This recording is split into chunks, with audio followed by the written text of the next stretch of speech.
Ko ang MMDA at LTFRB ang tatanungin, bigo ang grupong Piston na paralisahin ang pampublikong transportasyon dito sa Metro Manila sa unang araw ng kanilang nationwide transport strike. Pinuri naman ni Vice President Sara Duterte ang ginawang preparasyon ng iba't ibang ahensya ng pamahalaan. Kuha tayo ng live report mula kay Mar Gabriel. Mar, kumusta?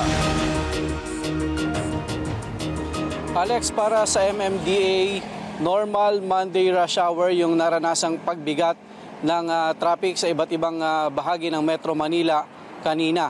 Kaya naman para sa kanila, bigo yung unang araw ng strike. Pero nakahanda raw silang ipagpatuloy yung pagmomonitor hanggang dun sa ikatlong araw o sa araw ng Miyerkules nitong protesta ng grupong Piston.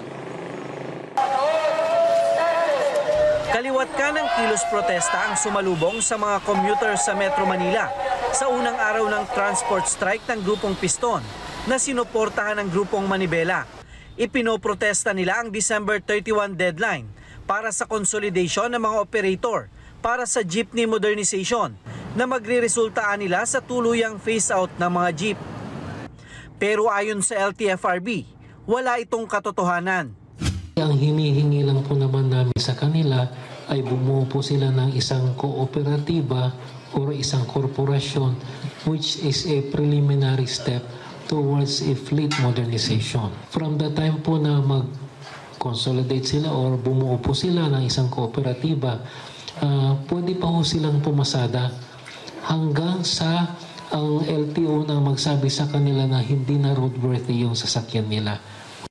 Sa monitoring ng MMDA, 12 lugar sa NCR ang pinagdausan ng kilos protesta kung saan nasa 600 na mga miyembro ng transport group at kanilang mga taga-suporta ang lumahok. Pero hindi raw ito sapat para maparalisa ang pampublikong transportasyon sa Metro Manila. I can confidently say na hindi po naparalisa ang pampublikong transportasyon ngayong umaga. So patuloy po kami magmo-monitor.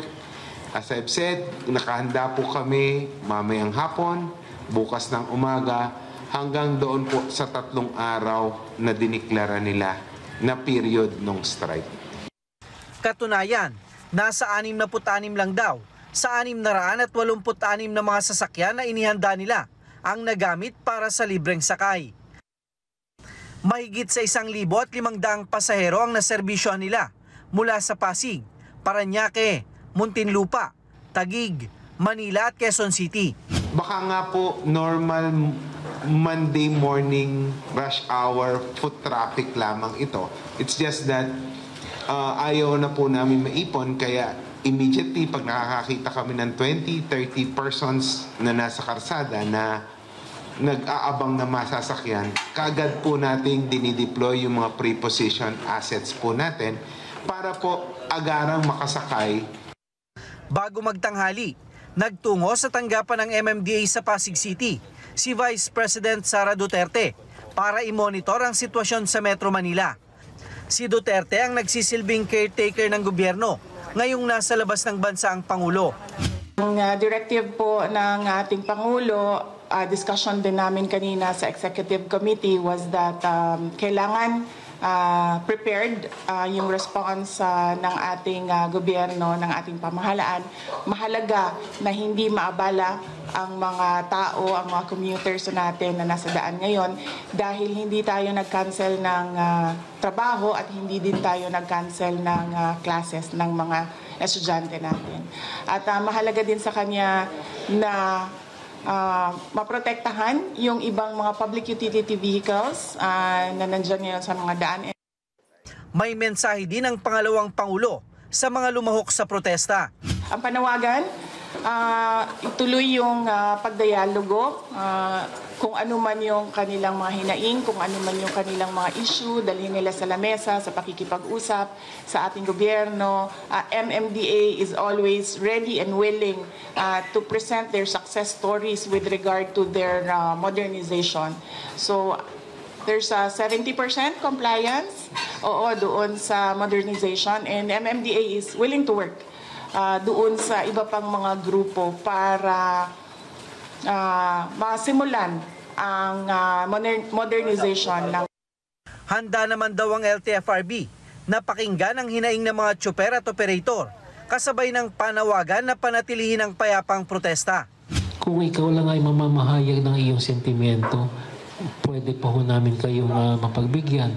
Pero pag ikaw ay gumawa ng isang hakbang na ipiprevent po yung iba para pamasada, posible hong suspende or matanggalan po kayo ng prangkisa. Alex, as of 4:44 p.m., umabot sa 100 na tapat na mga sasakyan yung na-deploy ng MMDA na nakapagsilbi naman sa 2,645 na mga pasahero. Samantala, Alex, simula bukas ay hindi na suspendido yung number coding scheme. Ibig sabihin, yung mga sasakyan na may plaka na nagtatapos sa 3 at 4 ay hindi maaaring bumiyahe mula alas 5 o mula alas 7 ng umaga hanggang alas 10 ng umaga at itutuloy yan simula naman alas 5 ng hapon hanggang alas 8 ng gabi. Alex? Okay, Mar, dun sa babala ni Chairman Guadis III patungkol dun sa mga sumali sa tigil pasada na matatanggalan, suspendihin ang kanilang mga prangkisa, meron na ba silang na-identified na mga tsuper na sumali at posibleng mawalan ng prangkisa? Well, ang sinasabi, Alex, nitong si Chairman Guadis ay papayagan nila yung mga paglahok sa mga kilos protesta gaya nitong ginawang strike ngayon na inaasahang magpapatuloy nga sa Miyerkules. Ang babala ng LTFRB ay para doon naman sa mga sumasali dito sa transport strike at gumagawa ng kaguluhan. Halimbawa, inaharang itong mga kasamahan at binabato o binubutas yung gulong para mapuwersa na sumali doon sa kanilang protesta. Yung mga susumpungan na lumahok sa ganyang panggugulo ay sila raw yung posibleng masuspinde o matanggalan ng prangkisa. At panghuli siguro, Mar, nakarating na ba sa tanggapan ng LTFRB mismo kay Chairman na marami na umanong mga drivers at operators ang hindi na nakakabayad doon sa nabili nilang mga modern jeepneys? At ang plano daw nila ay talagang gusto nilang ibenta na lamang ito. Palugi na nga daw sila.